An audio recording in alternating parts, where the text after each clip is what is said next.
Ayan, no, key goal na gusto nyo talagang i-pursue is more money. Ayan, di ba? So, gusto niya talagang dumami yung pera, mga kapiksi. And okay lang yan, guys, no? Kasi sa panahon ngayon, palit ng palit yung value ng pera natin dahil kinakain ng inflation, mga kapiksi. So, it makes sense na maghanap tayo ng mga extra income, guys, para mas dumami yung ating pagkakakitaan, mga kapiksi.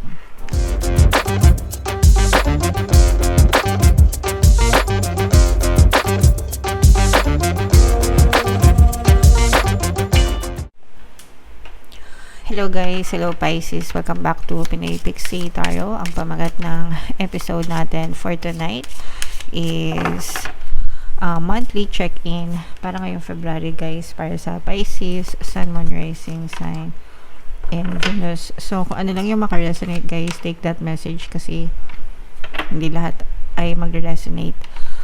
Kung hindi kayo nakaresonate dun sa February Taroscope nyo, guys, panoorin nyo to, baka nandito yung energy nyo. So, yung first message, ito guys, mga angel messages, guys. So, yung first messages para sa inyo. So, ito guys, ibig sabihin nito, nagmamature kayo dahil dun sa mga experiences nyo, sa mga karanasan nyo sa buhay. Whether positive or negative yung na-experience nyo, guys, palagi may blessings yan, palagi may lessons na kaakibat, no? So, you should be grateful for all those lessons, mga kapiksi, kasi kayo rin naman yung may kinabang dyan para sa inyong learning and development, guys, okay? Yung next na message for you, Pisces, ito naman ay distorted feminine. Ito guys, lahat tayo, meron tayong masculine and feminine energies, mga kapiksi, or side. And pag sinabing distorted feminine, ibig sabihin nito guys, pwedeng nagiging magagalitin tayo, maiksi pasensya. Pag feminine side kasi yan yung maunawain, mapagmahal, maaruga, no? So kapag distorted yung feminine side, yun nga, yung nagiging mainitin yung ulo, magagalitin, maiksi pasensya. So pwedeng nakaka-experience kayo ng ganun, mga kapiksi. And more often, guys, dahil lang yan sa stress, no? Pwedeng dahil lang sa stress, pwedeng you have too much to handle, mga kapiksi. So ipahinga nyo lang, guys. Magiging ma-okay din kayo, mga kapiksi. And ito naman, wow, so ibig sabihin nito guys, magiging maganda ang daloy ng buhay sa inyo. Very flowing, no? So sa kabuhayan, sa kaperahan, sa kapayapaan, kasaganaan, kaligayahan. So lahat na, mga kapiksi. So ito guys, i-mind nyo yan sa comment section, guys, okay? So, comment down below if feeling nyo naka-resonate kayo dyan.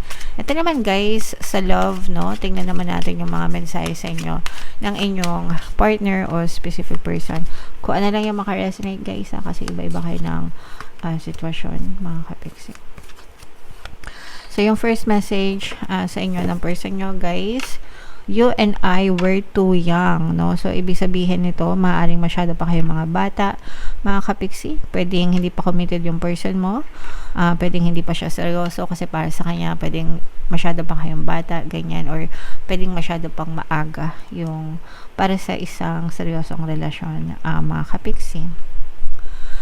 And ito naman, I want to feel that way again. So, gusto niyang maramdaman, no? Yung happiness, yung kasiyahan dun sa relationship nyo, dun sa pagmamahal nyo, mga kapiksi. So, pwedeng namimiss niya din. Namimiss niya yung mga early stage ng relationship. Kasi diba yung early stage, nandyan talaga yung kilig, nandyan yung pa-sweet-sweet, mga kapiksi. So, pwedeng namimiss niya rin yun, guys. And we will be together again. So, pwedeng nagkahiwalay na kayo nitong person mo, guys, kasi nga para sa kanya masyado kayong bata pa, no? Pero dahil nga namimiss niya yung pwedeng namimiss ka niya or yung ganong feeling na in love, mga sweet moments nyo, mga kapiksi, parang nagbabalak din siya na bumalik sa'yo kung pwede ka pa. Kung available ka pa, okay?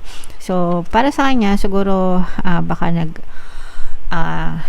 baka meron pa siya ibang priority like career or whatever sa buhay niya. Pero siguro after nun, kung ready ka na and kung available ka pa, maaaring bumalik ulit sa'yo yung person mo, Pisces. Okay? So, yeah. Comment down below, guys, if feeling nyo naka-resonate kayo dyan. So, shuffle natin to, guys. Hanapin natin yung energy nyo habang sinashuffle ko to. Panoorin nyo muna yung video natin regarding sa ating paano mag-manifest ng abundance video course. Kapiksi, sawa ka na ba sa mga struggles at hirap sa buhay mo? Masipag ka ba at masikap sa buhay ngunit hindi ka pa rin umaasenso? Ilang beses ka na bang nag-attempt mag-negosyo at mag-invest pero palagi ka pa rin nalulugi? Sa pagkakataon na ito ay maaaring may subconscious beliefs ka na nagiging balakid sa iyong pag-unlad at pagyaman. Introducing, paano mag-manifest ng abundance video course. Dito ay matututunan mong ma-overcome ang mga balakid mo para tuluyan ka ng umunlad, umasenso, sumagana, maging matagumpay, successful at maswerte sa iyong kabuhayan, pera, trabaho, negosyo, salapi at kaperahan ng bonggang-bongga. Dali, mag-send na ng email sa pinoypixie@gmail.com at simulan na ang iyong pagyaman ngayon. Alright, so sa lahat ng gusto mag-avail ng course, guys, meron tayong paano mag-manifest ng abundance video course, paano mawala ang third party at magkaroon ng harmonious na relationship, paano pabalikin si ex or vice breakup. Sa mga interesado, guys, mag-send lang kayo ng email sa pinoypixie@gmail.com. And sa mga naghahanap, guys, ng pampaswerte na lucky charms or lucky bracelet, aventuring tsaka citrin, guys, ito, may mga links sa description box. So, Pisces, kayo ay represent ng King of Cups. Kung ano lang yung makaresonate, guys, take that message. So, yung current self nyo, ito, guys, naghahanda kayo sa panibagong journey, no? So, ito, guys, ang nararamdaman natin dito is parang ready na kayo na talikuran yung past nyo and ready na rin kayo na let go and move forward, no? Towards a positive change, guys, parang version 2.0, parang upgraded version ng sarili nyo. So, parang ganun yung gusto nyong mangyari or gusto nyong i-focus or yung kayo ngayon, no? So, parang nandun na kayo sa stage na yan, guys. Yeah, so yung theme of the month, guys, ito naman, mga bagong simula din sa kaperahan. So, yung iba sa nyo, you might be seeking, naghahanap ng mga bagong opportunities na pwedeng pagkakitaan, mga kapiksi, para mas lalo pang umunlad. Parang gusto nyo mag-upgrade yung lifestyle nyo, guys, mag-upgrade yung pamumuhay nyo. Hindi lang kayo, hindi lang yung sarili nyo, pati yung lifestyle nyo. Kaya yung iba sa inyo nagpo-pursue ng mga bagong pagkakakitaan, guys. Ayan, no, key goal na gusto nyo talagang i-pursue is more money. Ayan, di ba? So, gusto nyo talagang dumami yung pera, mga kapiksi. And okay lang yan, guys, no? Kasi sa panahon ngayon, palit yung value ng pera natin dahil kinakain ng inflation, mga kapiksi. So, it makes sense na maghanap tayo ng mga extra income, guys, para mas dumami yung ating pagkakakitaan, mga kapiksi. And yung mga obstacle na kailangan yung i-overcome, guys, ito naman yung yung masyadong guys, masyadong yung masyadong puro analyze, puro isip ng isip pero walang action, 'di ba? So, palagi ko ang sinasabi sa inyo, guys, ang kaibahan ng mga taong nagwawagi sa taong nakakaalam ay nasa pagkilos. Marami ka nga alam, marami ka nga plano, pero hindi ka naman kumikilos, wala ka rin may kilang resulta, no? So, kapag nagplano, make sure na sabayan ng kilos, guys. And yung major accomplishment nyo, ito naman, guys, makakakita kayo ng kakampi, no, sa buhay, kakampi nyo.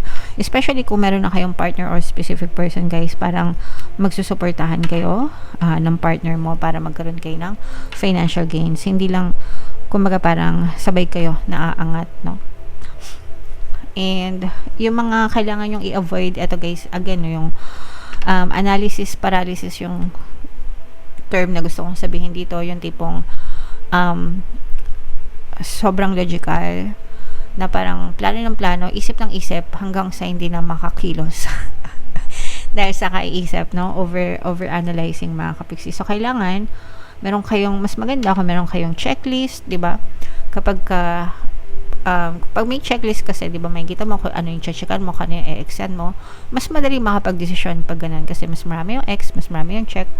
Yun na lang yung titingnan mo. So, kung check, edi go. Kung X, edi hindi, di ba? And, what to embrace, mga kapiksi? I-embrace nyo yung mga maliliit na effort guys, yung mga maliliit na pagkilos, hindi naman kailangan na malakihan agad or garbo agad yung mga plano natin sa buhay. Pero yung mga maliliit na ginagawa natin everyday, as long as aligned siya dun sa goals and sa desires nyo, you are getting one step closer to your goal. Okay? Where to find support? Yeah, maraming susuporta sa inyo. Actually guys, kagaya nga nung sabi ko kanina, kung meron kayong partner or specific person, very supportive sila sa inyo. And hindi lang sila guys, even yung mga people surrounding you, mga kapiksi, they are willing to help you guys. Ibig sabihin, madali kayong makahanap ng support system sa paligid nyo, marami kayong matatanungan, marami kayong malalapitan. And yung advice and encouragement, mga kapiksi, no, kahit anong hirap na pagdaanan nyo, i-push nyo lang mga kapiksi, kasi wala namang success na nakukuha ng madalian. Lahat yan ay pinaghihirapan mga kapiksi, and mas masarap, mas matamis yung bunga kapag yung success talagang pinaghirapan nyo guys. Okay, so yeah, but you will enjoy it all guys. Kayang-kaya nyo yan, malalampasan nyo yan, and success may be with you mga kapiksi. Okay, so i-main-main nyo na yan, mga more money, more pagkakakitaan guys, more help, no? I-main-main nyo na yan sa comment section mga kapiksi. So comment down below guys if naka-resonate kayo. Ito yung ating 2026 kapalaran. Ito naman yung ating success stories ng paano mag-manifest ng abundance with yung course. Click here to subscribe guys. Thank you for liking, sharing, and subscribing. See you next time. I love you all. Have a nice day. Bye-bye.